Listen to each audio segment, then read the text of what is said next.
Welcome back in. Zach Gelb Show, Fox Sports 920 The Jersey. We're at On the Border today in Mount Laurel, New Jersey, and we're powered by Corona Light. The Giants will be in action this weekend. Not much to play for Big Blue because they have that 5th seed locked up. Redskins looking to get back into the playoffs with a win, and then as long as they don't have a tie in that Packers-Lions game, they will be okay. And someone that's done a tremendous job for a very long time and has been with the Giants for what it seems like forever is Bob Papa, the voice of the New York Football Giants, who's kind enough to give us a few minutes right now on the Zach Gelb Show. Bob, appreciate a few minutes, and how are you?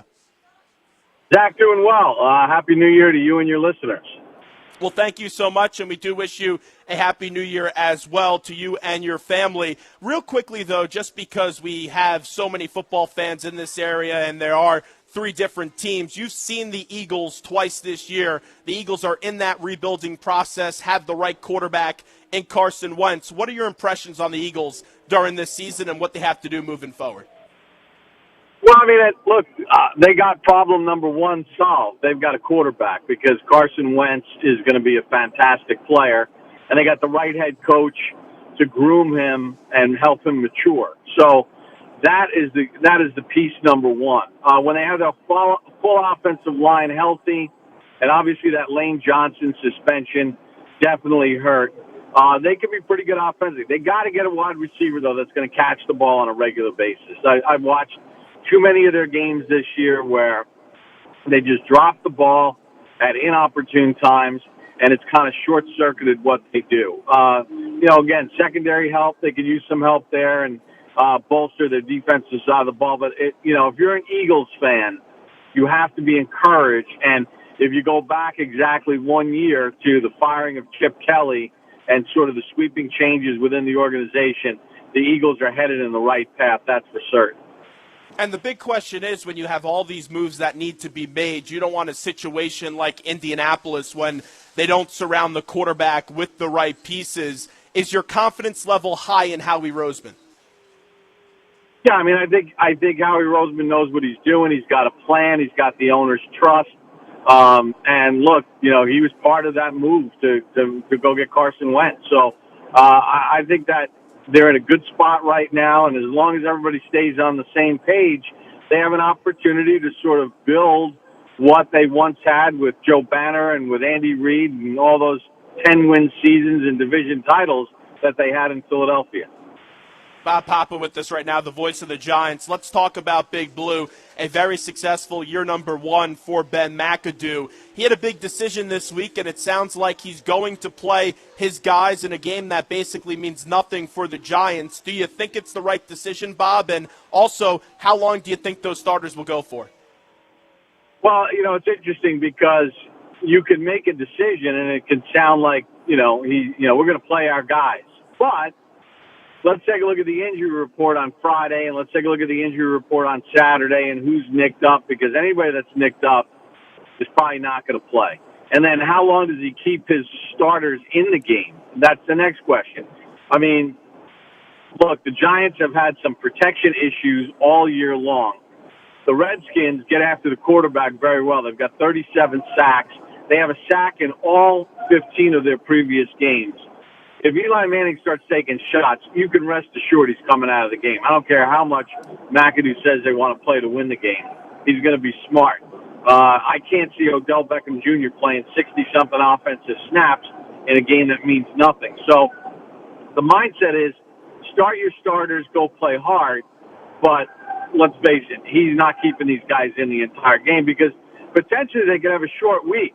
Who knows how the playoffs are going to shake out as far as who's in and who's out. Do you really want to play guys an entire game and then have to turn around on a short week and play on Saturday somewhere on the road? So my guess is he's going to pull guys out as he sees fit. In terms of Odell Beckham, we know he's the most imperative player on this team, especially on the offensive side of the ball. He's going up against Norman, who's been a big rival of his. Do you think Odell lets Norman get under his skin again? Because the minute I see that, I think you have to pull Odell in this game. Yeah, I think you'd have to pull him, too, because you can't run the risk of him getting suspended, right, and then missing the playoff game. But I also think that that's kind of water under the bridge now. And I know it was a little intense the last time they played, but I think that the noise that has quieted down a little bit. And the bottom line is Josh Norman also has to tame it down a little bit. He can't afford to do something stupid where he gets kicked out of the game and suddenly the Redskins are down a cornerback and the Giants are passing the ball all over them. So you got to put team first in this situation. In Odell's case, team first, knowing you got a playoff game next week, and Josh Norman, team first, making sure that you don't do something stupid that costs your team a chance to win the game and thus not make the playoffs. We've seen this year with the Giants that this offense has been, if Odell makes a big play for a touchdown late, they win the game. In the postseason, that's not going to cut it. How do they get more production offensively, Bob? Well, they're starting to run the ball a little bit better than they had in most of the season.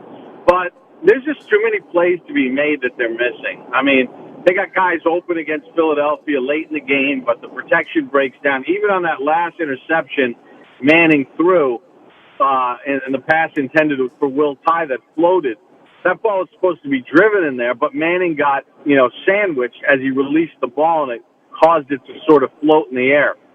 They've got to block better because Shepard and Odell Beckham Jr., and even on that last play, Victor Cruz was wide open. The Eagles blew a coverage. Not only was Tye wide open, Cruz was wide open, but the pass rush got to Eli, and he couldn't really locate either one of those guys to make a game-winning touchdown. So it all starts with the protection up front. They've got to protect better. They've got to help out wherever the weakness is and give him some time because those receivers are hard to cover. Especially Flowers. Flowers has to improve his game, and I understand the run game has not been at its finest this year. But you look at Manning, 26 touchdowns, 16 interceptions, almost closing in on 4,000 yards. How do you evaluate the quarterback's play this year as he is getting up there in age, Bob? He hasn't played as well as he has in the previous two seasons. I think he'd be the first to admit that. But again, I think he's been affected by the pass rush more than I've ever seen him. He started getting hit in the first preseason game, and he got hit all through preseason, and he's been getting hit all year. And in fact, if you think about week number 3, the Giants had the game in control against the Redskins, and Eli was dealing, and he got hit by Chris Baker. And I asked Eli later that week, just off on the side, because Eli has been great at sort of identifying pressure, which is one of the reasons why he was always one of the fewest sack quarterbacks in the NFL. He understands defenses so well that he gets the ball out of his hand, and when he does get sacked, he's never blindsided. He got absolutely walloped right in the chest, and he never saw Chris Baker. And I said, when was the last time you got hit like that? And he said, it's got to be a couple of years where I didn't see the guy or anything. And I think that has affected his play this season. And I think because they don't protect well, early in the progression, he's going down to the check down. He's taking option number 1 because he doesn't have confidence that O-line can protect long enough for him to get to option number 2 or forget about option number 3. And that's unfortunate because that's always been a big part of his game. Wrapping up with the voice of the Giants, Bob Papa, Zach Gelb Show, Fox Sports 920, the Jersey. Janoris Jenkins missed the last 2 games, limited in practice this week. What are you hearing on Janoris Jenkins and a cornerback that's just been exceptional this year for the New York Football Giants? Yeah, he made the Pro Bowl. He likes to go by the name of Jackrabbit. He is, I think he's progressing nicely. I'm sure he'd like to get out there and just get some snaps under his belt because he missed the Eagles game. So if you think about it, do you really want to go 2.5 weeks without playing in a game just for timing purposes? So I wouldn't be surprised if he plays a series or 2 and then they get him out of there. Bob, so many times, and we saw it here also in Philadelphia, that a GM will throw a lot of money and then it just won't work out. This year, the Giants' defense has been the strength of this team, and I'll give McAdoo credit because he says that line stats are for losers.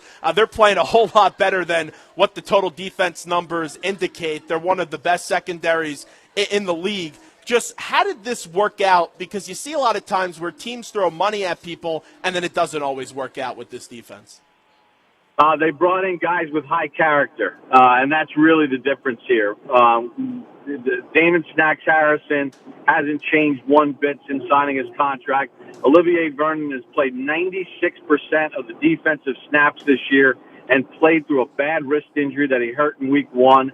And Janoris Jenkins, same thing. They're not worried about the limelight. They're not worried about the fanfare. They come, they do their work, they practice hard, they prepare really hard, and then they play the games and they go home. And they really identified young veterans in second contracts who had a high character level. And they didn't just take the money and retire, which you see so often. Robinson, the former Redskin, and then you add a guy like Leon Hall, and you added high-quality players to a locker room. We're also seeing a player like Landon Collins just emerge into a superstar in this league. You've seen all of his snaps in his career. What's the biggest difference from year 1 to year 2 with Landon? I'm really shocked at how much better he's gotten in coverage. Last year he was lost when the ball was in the air, and everyone remembers the chance they had to beat the Patriots. All he has to do is catch an errant throw by Tom Brady right to him, and the Giants beat the Patriots. One of 5 games in which they blew a lead with 2 minutes to go. He lost some weight. He dropped about 15 pounds, so he's a little bit lighter, a little bit quicker. His instincts, his film preparation have always been good, but now he's much more confident in his coverage, and I think Steve Spagnuolo, year 2 in this defense, has allowed a guy like Landon Collins to really shine. In terms of JPP, because this has also been a defense that's been able to adapt when you lose a player like a Jason Pierre-Paul, which is extremely tough to replace, but Aquara's done a nice job stepping up in his presence. We see so many different reports on when JPP is going to return. If he does return for the playoff run, just what can the Giants expect out of him coming off that injury that he did suffer? Yeah, and I'm not sure when he can even come back. I've talked to various people outside of the organization. Some say, no way, he's not coming back this year. Others say he could be back for a divisional round or maybe the conference championship round, which would be on schedule. Everybody heals differently, so you never know. These timetables are random and they're subjective. But it'll be interesting to see if they get him back. They have the medical reports on him. They know how he's progressing. My guess is if he comes back, it'll be more spot duty as opposed to playing the 96% snaps that he was playing before he got hurt. Well, Bob, have a great New Year. Have a good call this upcoming week, and enjoy the playoffs. We appreciate the time. Thanks so much. Yeah, Zach, thanks for having me on.